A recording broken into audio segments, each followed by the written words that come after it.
নমস্কার, দেখছেন কলকাতা টিভির সঙ্গে রয়েছে আমি তস্মিনা। শুরু করছি গুড মর্নিং কলকাতা।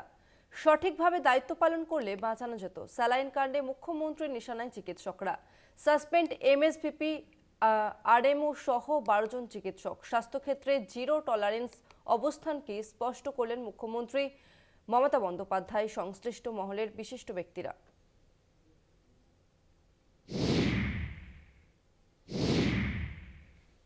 দুটো ইনভেস্টিগেশন রিপোর্ট যেমন চিফ সেক্রেটারি এবং হেলথ সেক্রেটারি আমার কাছে সাবমিট করেছেন এবং তারপরে তারা সাজেশন দিয়েছেন। সব সাজেশন মেনে নিয়ে এই 12 জনকে সাসপেন্ড করে দেওয়া হলো। স্যালাইন কাণ্ডে সরাসরি চিকিৎসকদের কাঠগড়ায় তুললেন মুখ্যমন্ত্রী মমতা বন্দ্যোপাধ্যায়। ঘটনায় 12 জন চিকিৎসককে সাসপেন্ড করার নির্দেশ দিলেন। তাদের মধ্যে রয়েছেন মেদিনীপুর মেডিকেল কলেজের আরএমও এবং এমএসভিপি। মেদিনীপুর মেডিকেল কলেজের সন্তানের জন্ম দেওয়ার পরে অসুস্থ হয়ে পড়েছিলেন 5 প্রসূতি। অভিযোগ, স্যালাইন নিয়ে অসুস্থ হয়ে পড়েছিলেন প্রসূতিরা। এক প্রসূতির মৃত্যু হয়। অসুস্থ হয়ে পড়া প্রসূতিদের একজনের সন্তানও প্রাণ হারিয়েছে। এই ঘটনায় চিকিৎসকদের দিকে আঙুল তুলেছেন মুখ্যমন্ত্রী। যারা সেদিন ওখানে দায়িত্বে ছিলেন মেদিনীপুরে, তারা কিন্তু তাদের দায়িত্ব যদি সঠিকভাবে পালন করতেন তাহলে কিন্তু এই মাকে বাঁচানো যেত, সন্তানকেও বাঁচানো যেত। এদিনই অপারেশন থিয়েটারের ভিতরেও সিসিটিভি ক্যামেরার উপস্থিতি নিয়ে সওয়াল তুললেন মুখ্যমন্ত্রী। এবং অনেক জায়গায় আমি দুঃখের সাথে বলছি, অপারেশন থিয়েটারের গেটের আগেও সিসিটিভি লাগাতে দেওয়া হয় না। কেন হয় না? তাহলে কেন অপারেশনের গেট পর্যন্ত ভেতরেও থাকা উচিত বলে আমি মনে করি। যদি কোনো অবহেলার কেস থাকে, it's a criminal offence. Medinipur medical college হাসপাতালে অস্ত্রোপচারের পরে অসুস্থ হয়ে পড়া 5 প্রসূতির মধ্যে 3 জনের অবস্থা সংকটজনক। তাদের এসএসকেএম হাসপাতালে ভর্তি করা হয়েছে। 18 জানুয়ারি ঘটনার দিন মেদিনীপুর মেডিকেল কলেজে উপস্থিত চিকিৎসক এবং আরএমও এমএসভিপিকে সাসপেন্ড করার নির্দেশ দিলেন মুখ্যমন্ত্রী। সেই তালিকায় রয়েছেন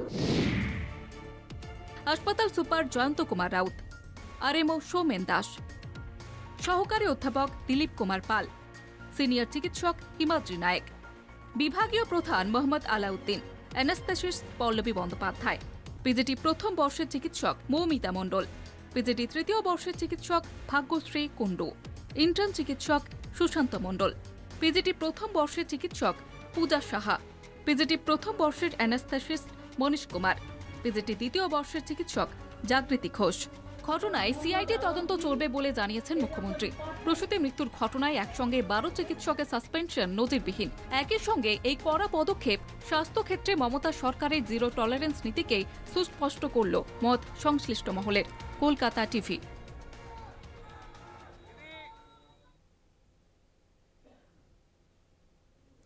স্যালাইন কাণ্ডে চিকিৎসকদের গাফিলতি প্রমাণিত। স্বাস্থ্য দপ্তর ও সিআইডির জোড়া তদন্ত রিপোর্টে 12 জন চিকিৎসককে সাসপেন্ডও করেছে রাজ্য। আর তারপরই প্রশ্নের মুখে চিকিৎসকদের একাংশের দায়িত্ব জ্ঞানহীনতা। আরজি করে সরব মেদিনীপুরে কেন নীরব আন্দোলনকারী চিকিৎসকরা?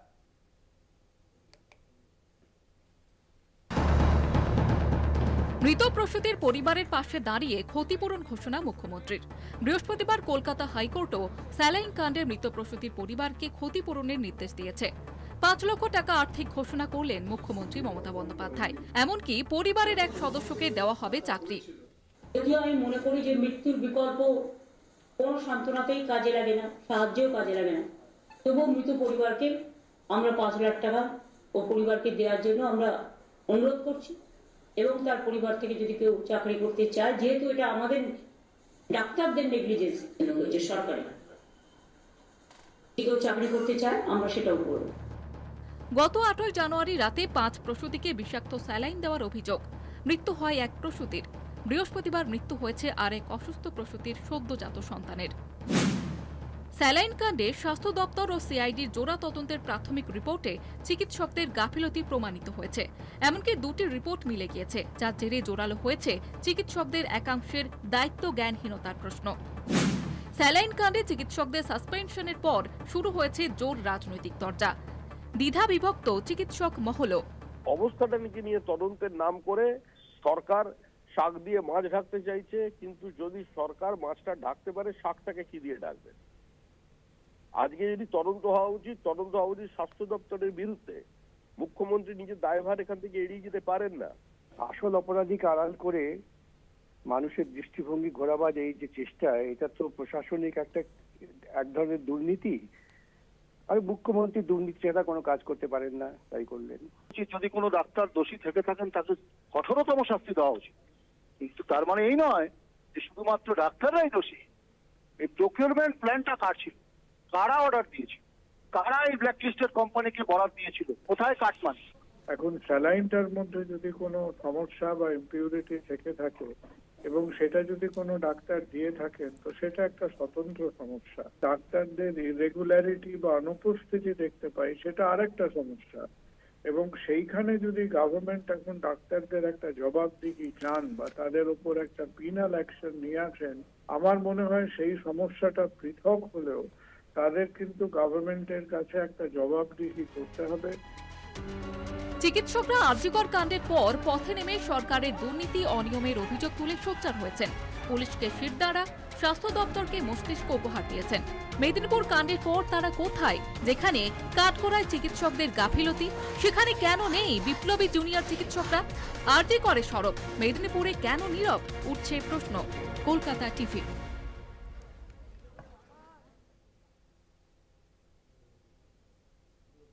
বিচার পর্বের শুনানি শেষ হয়েছে। 18 জানুয়ারি আরজিকর কাণ্ডে সঞ্জয় রায়ের সাজা ঘোষণা। রায়দানের আগে ফের বিস্ফোরক নির্যাতিতার বাবা মা। আরজিকরে ওষুধের অভাবে এবং স্যালাইন কাণ্ডে প্রচুর রোগী মারা যায়, যেসব তথ্য প্রকাশ্যে আসত না, সেই তথ্য জানতেন আরজিকর কাণ্ডে নিহত তরুণী চিকিৎসক। একই সঙ্গে তাদের দাবি সঞ্জয় একা দোষী হতে পারে না কিছুতেই। এই একসঙ্গে তিনটে ঘটনা, 4 জন মহিলার একই ঘটনা ঘটেছে বলে আজকে সারা ভারত পশ্চিমবঙ্গের লোক জানতে পেরেছে, প্রকাশ পেয়েছে। এবং মানুষের নজর এখন আমার মেয়ের মৃত্যুর পরে স্বাস্থ্য ব্যবস্থার উপরে মানুষের সন্দেহ অনেক বেড়ে গেছে, এটা আমরা নিশ্চিত। এবং এই যে মেডিসিনের জন্য আরজি করে অনেক পেশেন্ট মারা যেত, কিন্তু প্রকাশ্যে আসতো না। একসঙ্গে 3 জন 4 জন হলে অবশ্যই প্রকাশ্যে আসতো। একজন মারা গেছে বলে আজকে স্যালাইনের ব্যাপারে 4 জন অসুস্থ একসঙ্গে হয়েছে বলে ব্যাপারটা সামনে এসছে। একজন যদি মারা যেত, কোনো কিছুই হয়তো মারা গেছে। 4টে জুনিয়র ডাক্তারকে বলির পাঠা বানানো হলো। যে অপরাধ করবে সে বেঁচে যাবে, যে অপরাধ করবে না তার ঘাড়ে চাপিয়ে দিয়ে ব্যাপারটাকে সরিয়ে দাও।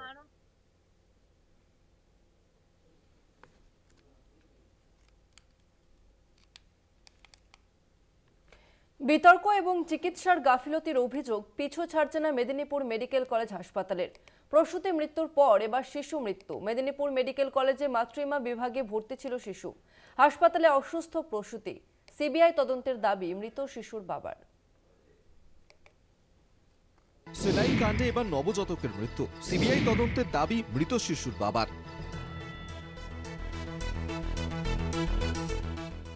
জন্মের 8 দিনের মাথায় এবার মৃত্যু হলো চিকিৎসাধীন প্রসূতি রেখা সাউয়ের শিশু পুত্রের। রেখা ও তাঁর সন্তান মেদিনীপুর মেডিকেলে ভর্তি ছিলেন। 9 জানুয়ারি ভোরে মাতৃমা বিভাগে অস্ত্রোপচারের মাধ্যমে পুত্র সন্তান জন্ম দিয়েছিলেন পশ্চিম মেদিনীপুর জেলার বেলদা সংলগ্ন খাকুরদার বাসিন্দা রেখা সাউ। গত বুধবারই সন্তান প্রসবের পর সেলাইন কাণ্ডে 5 প্রসূতি অসুস্থ হয়ে পড়েন। তার মধ্যে গত শুক্রবার সকালে মৃত্যু হয় মামনি রুই দাসের। রেখা সাউয়ের পরিবারের সদস্যরা বাইরে থেকে সেলাইন কিনে দেওয়ায় তেমন সংকটজনক পরিস্থিতি হয়নি। হাসপাতালে চিকিৎসাধীন অসুস্থ প্রসূতি, কিন্তু অন্যান্য প্রসূতির সন্তান সুস্থ থাকলেও রেখা সাউয়ের শিশুপুত্র প্রথম থেকেই অসুস্থ ছিল। ভেন্টিলেশনে রাখতে হয়েছিল সদ্যজাত পুত্র সন্তানকে। বুধবারও চিকিৎসকরা জানান শিশুটির শারীরিক অবস্থার তেমন উন্নতি হয়নি। অবশেষে বৃহস্পতিবার সকালে সদ্যজাতের মৃত্যু হয় বলে হাসপাতাল ও পরিবার সূত্রে জানা গেছে। শিশু মৃত্যু নিয়ে মৃত শিশুর বাবা সিবিআই তদন্ত চাইছে। প্রথম 3-4 দিন ধরে এরকম দিয়ে সেই আইসিইউর ভিতরে ছিল। এবারে ডাক্তারবাবু বলছে কন্ডিশন খারাপ, ব্রেন কাজ করছে না, লিভার বাচ্চা লিভার কাজ করছে না, করছে না, এগুলো প্রবলেম। আমি বলছি আমার তো এর আগে আমার বাচ্চাতে এগুলো কোনো সাইড ইফেক্ট কিছু ছিল না। আমার মনে হয় সেই সিলাইনটা দেওয়ার পর প্রথম তো সেই সিলাইনটাই দিয়েছে। এবারে সেই সিলাইন তো দিয়ে বাচ্চা তো পেটে ছিল তখন, এবারে নিঃশ্বাস নিতে প্রবলেম, মানে যেগুলো সাইড ইফেক্ট করেছে তার ভিতরে। বাচ্চা জীবিত বেরিয়েছে কিন্তু সুস্থ নেই, ভেন্টিলেশনের ভিতরে ছিল, এত ভুলভাল চিকিৎসার জন্য মারা গেল। দাবি চাইছি যে তদন্ত হোক, ভালো করে দেখুক এটা কি। আমি সিবিআই তদন্ত চাইছি। মেদিনীপুর মেডিকেল কলেজের প্রিন্সিপাল মৌসুমী নন্দী জানান, এটা তো 7 দিন হসপিটালে ছিল বাচ্চাটা। না, ওইটা সিভিয়ার বার্থ অ্যাসফিক্সিয়া ছিল, severe birth asphyxia, under treatment, 7 days ভেন্টিলেটারে ছিল ফ্রম দ্য বিগিনিং। আজকে সকালে 9:10 এক্সপায়ার। আপনি আমাকে জিজ্ঞেস করলেন বাচ্চার ব্যাপারটা, তাই না? হ্যাঁ, পেশেন্ট তো 7 দিন অ্যাডমিটেড ছিল ইন ক্রিটিক্যাল কেয়ার, এনআইসিইউ। সেখানে তার ট্রিটমেন্ট হয়েছে। Patient was in shock with renal failure. তারপর পেশেন্ট আজকে 9:10 এক্সপায়ার করেছে। বিতর্ক এবং চিকিৎসার গাফিলতির অভিযোগ পিছু ছাড়ছে না মেদিনীপুর মেডিকেল কলেজ হাসপাতালের। প্রসূতি মৃত্যুর পর এবার শিশু মৃত্যুতে নতুন করে উত্তেজনা। পশ্চিম মেদিনীপুর থেকে সঞ্জীব দাসের report, Kolkata TV.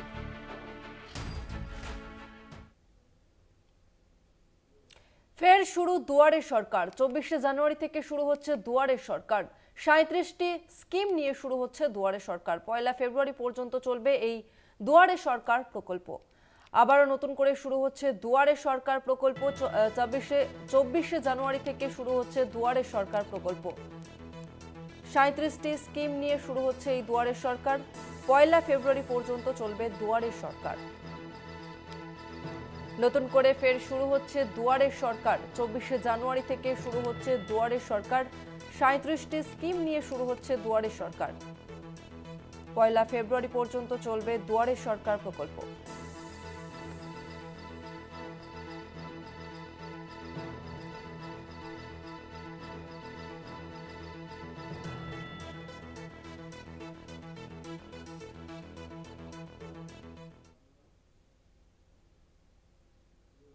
Good morning কলকাতায় সময় একটা বিরতির, ফিরছে আরো অন্যান্য খবর নিয়ে, সঙ্গে থাকুন।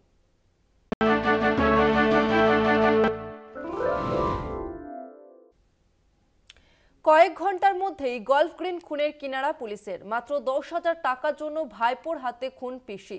রাগের মাথায় পিসিকে ছুরি দিয়ে কোপ ভাইপোর। অভিযুক্ত সাবির আলীকে গ্রেফতার করেছে পুলিশ।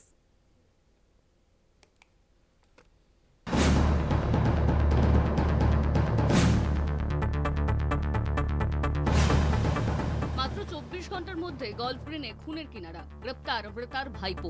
পুলিশের দাবি, জেরার মুখে খুনের কথা স্বীকার করেছে অভিযুক্ত। টাকা নিয়ে বচসার জেরে খুন বলে প্রাথমিক তদন্ত অনুমান। ধৃতের নাম সাবির আলী। নিহত তরুণীর মামাতো দাদা আতেব আলীর ছেলে সাবির হরিদেবপুরের ঢালিপাড়ার বাসিন্দা।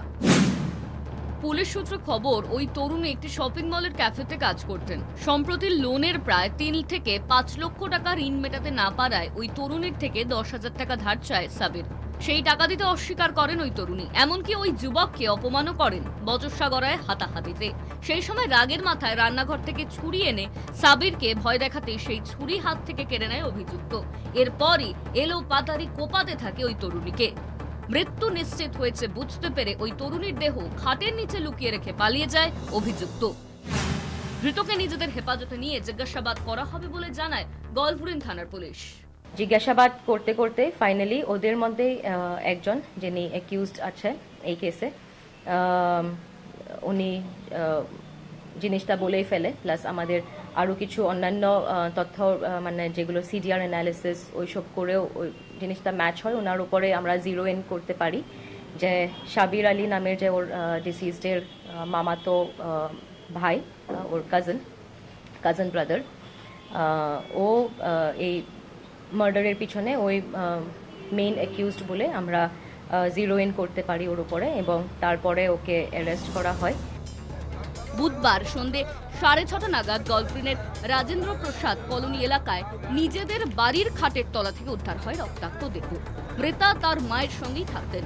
তার মা একটি চায়ের দোকানে কাজ করতেন। বুধবার দুপুর থেকে তরুণীকে খুঁজে পাওয়া যাচ্ছিল না। খোঁজ নিয়ে জানা যায় তিনি কাজেও যাননি। একাধিকবার ফোনে চেষ্টা করেও তাকে যোগাযোগ করতে পারেননি মা। বাড়ি এসে খোঁজাখুঁজির পর খাটের নিচ থেকে রক্ত গড়িয়ে আসতে দেখেন তরুণীর মা। সেখান থেকেই দেহ উদ্ধার হয় তরুণীর। মৃতার দেহে ধারালো অস্ত্রের একাধিক ক্ষত ছিল। এরপরই আটক হয় অভিযুক্ত সাবির আলী।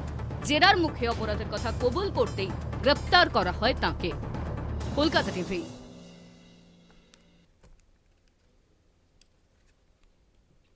লকআপে থাকাকালীনই আগ্নেয়াস্ত্র পেয়েছিল গোয়ালপুকুরের পলাতক আসামি সাজ্জাক আলম। প্রাথমিক তদন্তে এমনটাই জানা গিয়েছে বলে পুলিশ সূত্রে খবর। তবে পলাতক ওই আসামিকে সারা রাত তল্লাশি চালিয়েও ধরতে পারেনি পুলিশ। সেই পলাতক আসামিকে ধরিয়ে দিলে 2 লক্ষ টাকা পুরস্কার ঘোষণা করা হয়েছে পুলিশের তরফে।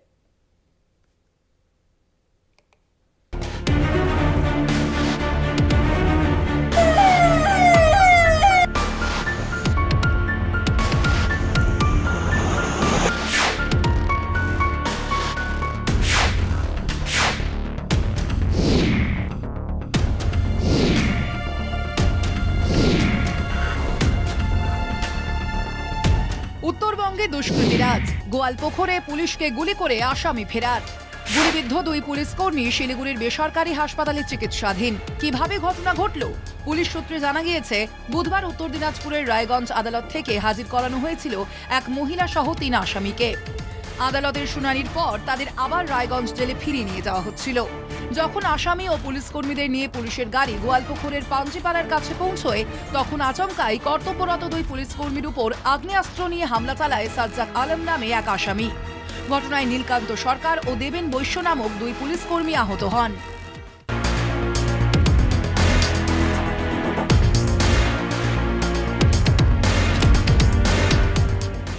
বৃহস্পতিবার আহত 2 পুলিশ কর্মীকে দেখতে হাসপাতালে যান রাজ্য পুলিশের ডিজি রাজীব কুমার। হাসপাতাল থেকে ফেরার পথে সাংবাদিকদের তিনি জানান, সাজ্জাক আলমকে আদালত চত্বরে অস্ত্র দিয়েছিল আব্দুল হোসেন নামে এক যুবক। তবে পুলিশের ঘিরাটোপে কিভাবে তার হাতে অস্ত্র পৌঁছলো তা নিয়ে তদন্ত শুরু করেছে পুলিশ। যদি কেউ ক্রিমিনাল আমাদের উপরে গুলি চালাবে, আমরা ওর থেকে 4 গুণ গুলি চালাবো। We are trained to fight this kind. We are basically trained for this. In case if somebody tries to fire at us, any of our this thing, we are trained to deal with it very strongly. ঘটনাস্থল থেকে কয়েক kilometre দূরে বিহার সীমানা, ফলে পুলিশের প্রাথমিক অনুমান খুন করে বিহারের দিকে পালিয়েছে সাজ্জাক। इन्वेस्टिगेशन चल रहा है, हमारी विभिन्न टीम में भाग करके हम लोग इन्वेस्टिगेशन कर रहे हैं। हम लोगों को काफ़ी अच्छे लीड्स मिले हैं। बहुत शीघ्र ही हम लोग अक्यूज को पकड़ने में सक्षम होंगे। সাজ্জাকের খোঁজে সারা রাত চলে ড্রোন তল্লাশি। পুলিশের হাতে আসে ঘটনার সময়কার সিসিটিভি ফুটেজ। এদিকে সাজ্জাককে ধরতে ইতিমধ্যেই 2 লক্ষ টাকার পুরস্কার ঘোষণা করেছে পুলিশ। পাশাপাশি ঘটনার প্রেক্ষিতে বিশেষ সতর্কতামূলক ব্যবস্থা নিচ্ছে রাজ্য পুলিশ। আদালত থেকে জেল এবং জেল থেকে আদালতে আসামিদের নিয়ে যাওয়ার ক্ষেত্রে পুলিশ কর্মীদের কড়া নিয়ম মেনে চলার নির্দেশ দেওয়া হয়েছে। প্রিজন ভ্যানে তোলার সময় তাদের ভালো করে পরীক্ষা করতে হবে। এই মর্মে রাজ্য পুলিশের তরফ থেকে সমস্ত জেলাকে নির্দেশ দেওয়া হয়েছে। কলকাতা টিভি।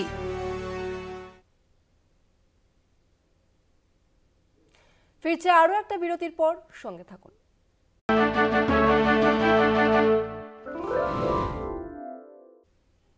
সরকারি হাসপাতালে কর্মরত আয়াদের স্বীকৃতির দাবিতে মামলা খারিজ প্রধান বিচারপতির ডিভিশন বেঞ্চে। অ্যাসোসিয়েশন তৈরি করে সরকারকে দাবি দেওয়া জানান। রাজ্যের বিভিন্ন ক্ষেত্রে 5 লক্ষাধিক চুক্তিভিত্তিক কর্মচারী রয়েছে। আদালতের পক্ষে নির্দেশ দেওয়া সম্ভব নয়, মন্তব্য প্রধান বিচারপতির।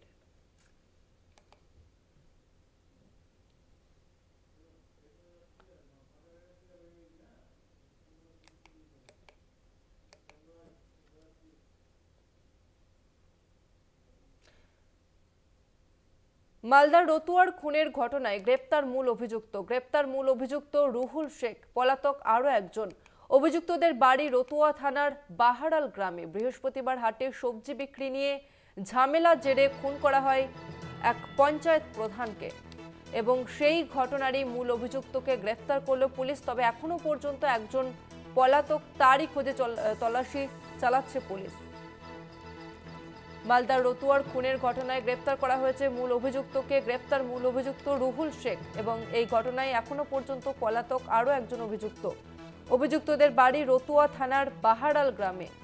বৃহস্পতিবার হাটে সবজি বিক্রি নিয়ে ঝামেলার জেরে খুন হতে হয় এক পঞ্চায়েত প্রধানকে।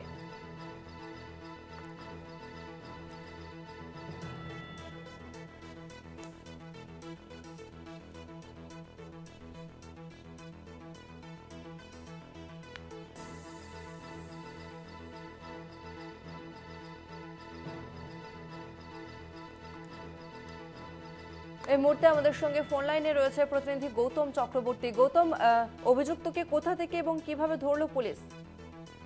দেখো, গতকাল যখন শামসি হাটে এই গন্ডগোলটা হয় দুজনের মধ্যে, মুসলিম সবজি 75 বছর বয়স এবং সে সবজি বিক্রি করতে হাটে গেছিল, সেই সময় রুহুল বলে এবং আরো একজন তার বন্ধু, তারা দুজন মিলে এই তর্ক বিতর্ক হয় এবং তখন এই বৃদ্ধ সবজি বিক্রেতা মুসলিম সবজিকে ধাক্কাধাক্কি করে, মারধর করে, তাতে তার মৃত্যু হয়। এরপরে বাহরাল থেকে পুলিশ, রতুয়া থানার বাহরালে এই দুজনের বাড়ি, বাহরাল থেকে পুলিশ রুহুলকে গ্রেপ্তার করেছে এবং এখনো পর্যন্ত আরো আরেকজনকে খোঁজ করছে এবং তার কোনো হদিশ পায়নি। এই কেন এই মুসলিম সবজিকে মারধর করা হলো, পুলিশ সেটা তাকে রুহুলকে জিজ্ঞাসাবাদ করছে এবং গতকাল রাতেই রুহুল গ্রেপ্তার হয়েছে রতুয়া থানার পুলিশের হাতে। বেশ, ধন্যবাদ তোমাকে গৌতম। আমরা কথা বললাম প্রতিনিধি গৌতম চক্রবর্তীর সঙ্গে।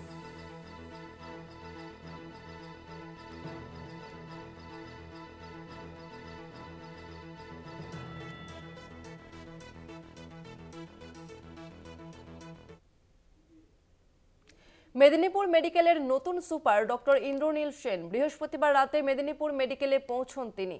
বৃহস্পতিবার রাতেই মেদিনীপুর মেডিকেলে তিনি পৌঁছে গিয়েছেন। মেদিনীপুর মেডিকেলের নতুন সুপার হলেন ডক্টর ইন্দ্রনীল সেন। মেদিনীপুর মেডিকেল কলেজের নতুন সুপার ডক্টর ইন্দ্রনীল সেন বৃহস্পতিবার রাতে মেদিনীপুর মেডিকেলে পৌঁছন তিনি। স্যালাইন কাণ্ডে মেদিনীপুর মেডিকেল কলেজের সুপারকে সাসপেন্ড করা হয় এবং নতুন সুপার হলেন ডক্টর ইন্দ্রনীল সেন। বৃহস্পতিবার রাতে তিনি মেদিনীপুর মেডিকেলে পৌঁছে যান।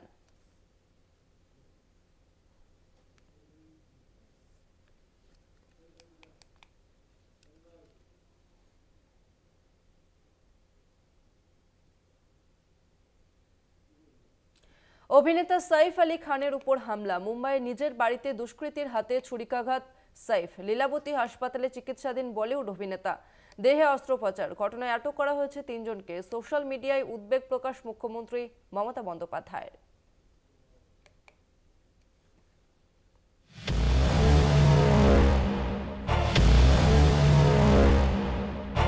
মুম্বাইয়ে সাইফ আলী খানের উপর দুষ্কৃতী হামলা। বাড়িতে ঢুকে ছুরি চালালো দুষ্কৃতী। আহত অবস্থায় তাকে মুম্বাইয়ের লীলাবতী হাসপাতালে নিয়ে যাওয়া হয়। বুধবার মধ্যরাত থেকেই সক্রিয় হয়ে ওঠে মুম্বাই পুলিশ। সংগ্রহ করা হয় অভিনেতার বাড়ির সিসি ক্যামেরার ফুটেজ। বাড়ির নিরাপত্তা রক্ষী এবং পরিচারকদের জিজ্ঞাসাবাদ করে পুলিশ। সেই জিজ্ঞাসাবাদের ভিত্তিতেই 3 জনকে আটক করা হয়। রাতে অভিনেতার বাড়িতে 7 জন নিরাপত্তা রক্ষী ছিলেন। তারপরও কিভাবে ওই দুষ্কৃতী প্রবেশ করলো উঠছে প্রশ্ন। আদৌ বাইরে থেকে কোনো দুষ্কৃতী প্রবেশ করেছে নাকি ভিতরের কেউ কাণ্ড ঘটিয়েছে সেটা নিয়েও প্রশ্ন উঠেছে। 15 জনের একটি দল গঠন করে এই ঘটনার তদন্ত করেছে মুম্বাই পুলিশ। সূত্রের খবর, বাড়ির আপৎকালীন সিঁড়ি ব্যবহার করে ভিতরে ঢোকে দুষ্কৃতী। প্রাথমিকভাবে মনে করা হচ্ছে ডাকাতির উদ্দেশ্যে বলিউডের নবাবের বাবরার বাড়িতে হামলা চালায় দুষ্কৃতী।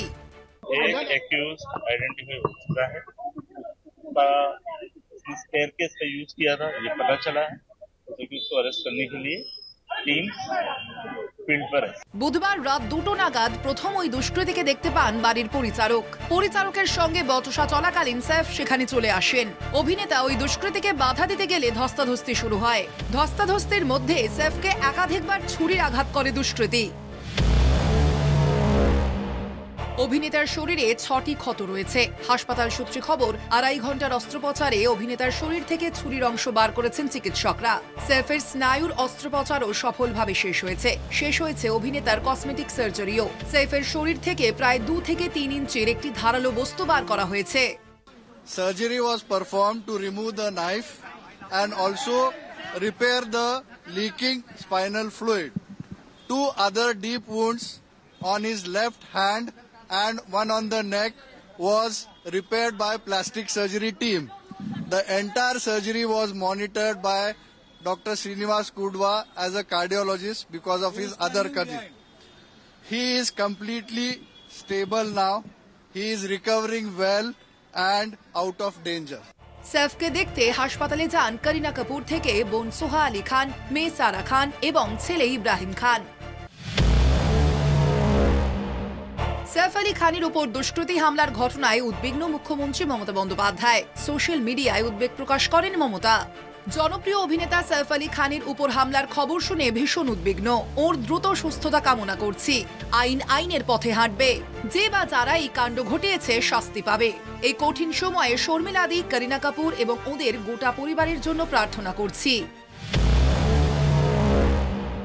সৈফের খবর প্রকাশ্যে আসার পরেই উদ্বেগে গোটা বি টাউন। কিভাবে সৈফের মতো তারকার বাড়িতে এইভাবে দুষ্কৃতীরা ঢুকে পড়ে হামলা চালাতে পারে, নিরাপত্তা নিয়ে প্রশ্ন উঠছে বিভিন্ন মহলে। তবে সৈফের পরিবারের বাকিরা ঠিক আছেন বলে জানানো হয়েছে করিনার সহযোগী দলের পক্ষ থেকে। কলকাতা টিভি।